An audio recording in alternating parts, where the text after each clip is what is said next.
This is the new Sony G Master 24-70 version 2. And this is the Golden Gate Bridge. Let's go take some photos. So to start off, I think I want to take kind of just a basic shot here where we'll have maybe some of these footprints serving as some leading lines. I'm going to get in front of this shadow because I don't want that in my composition. We'll set up here and get a few different angles on it.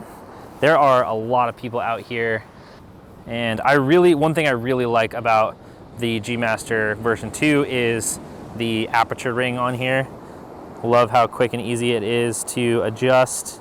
We're going handheld, so we're going to keep it pretty low, just bumping up that ISO a little bit, and then maybe we'll get down a little bit lower here as well. Gonna have our work cut out for us and getting some of those people out, but nothing a little Photoshop won't fix. Gonna leave these here. Hopefully they're still there when we get back. I really want to get some of this foam as a leading line in here. Get a little burst going, just up in this ISO, because I want to freeze the motion. Right. Try one more. Should work. Loving the drive dial here on the A1. Really makes it easy to swap around. Oh, big cruise boat. This is gonna be great. Would love to get this cruise boat and our leading line. Let's see if we can't get one. All right, so let's move up and see if we can't find a few more interesting spots. Unfortunately, a lot of the cloud cover that was just over the bridge has moved off away. I am quite interested to see if we can get some images of these rocks. Typically, as waves come in and out, they do create some really interesting motion with those rocks. Now, an issue we're certainly gonna have is the tide not coming all the way in on each wave. But I am liking the way that this is turning out, so I think we're in an okay spot.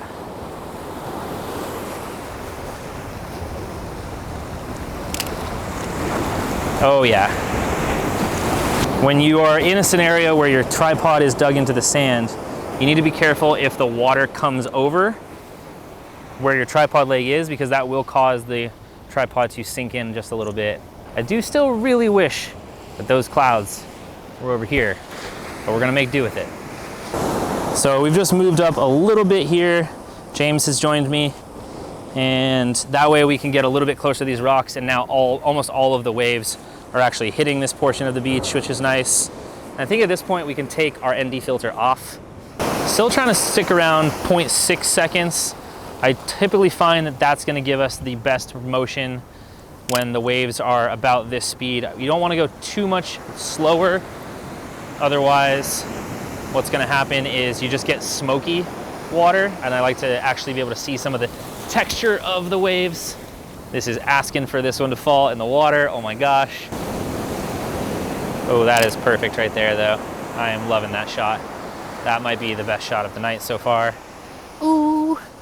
So what I'm doing is I just have this set to not do a delay, but just take the shot as soon as I press the button. That way you can perfectly time when the water is moving, which is much better than guessing that 2-second delay. Ah.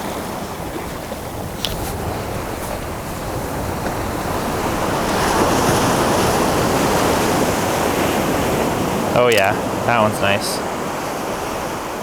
Gonna head up as close as you're allowed to go. There's a fence here that would typically block you from getting to the bridge. The tide is so low right now that it's actually quite easy to get to the bridge if you wanted to, but we're going to obey the rules and we're not gonna go past the gate. You can really see just how low the tide is. Typically this is a wall that blocks the water from coming in, but currently you could walk the whole way. So I'm gonna use the triangle here from this broken down fence as our framing, and I'm gonna use F22 for 2 reasons. One, I wanna get the starburst in from the lights, and then I also wanna get this whole framing in focus as well. So I'm at f22, about 20-second shutter.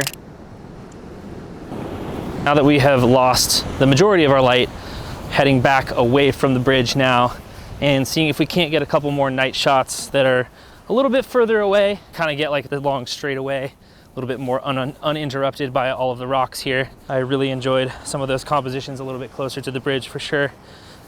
We've really kind of only been using the wider end of the 24-70 at this point, but I am really happy with the performance for sure, especially with those sun stars that we were seeing. That was one thing that didn't really look particularly good on the version 1 of the G Master.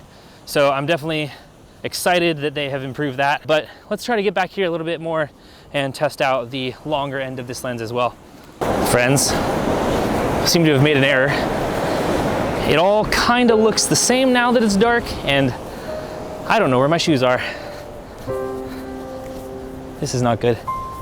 Great news, we found the shoes. Wonderful.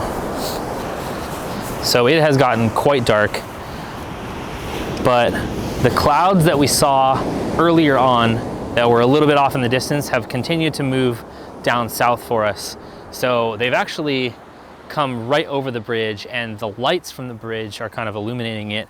So we actually have a really, really nice colorful sky now that the sun has come down. Moved up a little bit here because now we have the reflection. Maybe let's try this exact same shot, a few different focal lengths. We'll start at 24 and then punch in.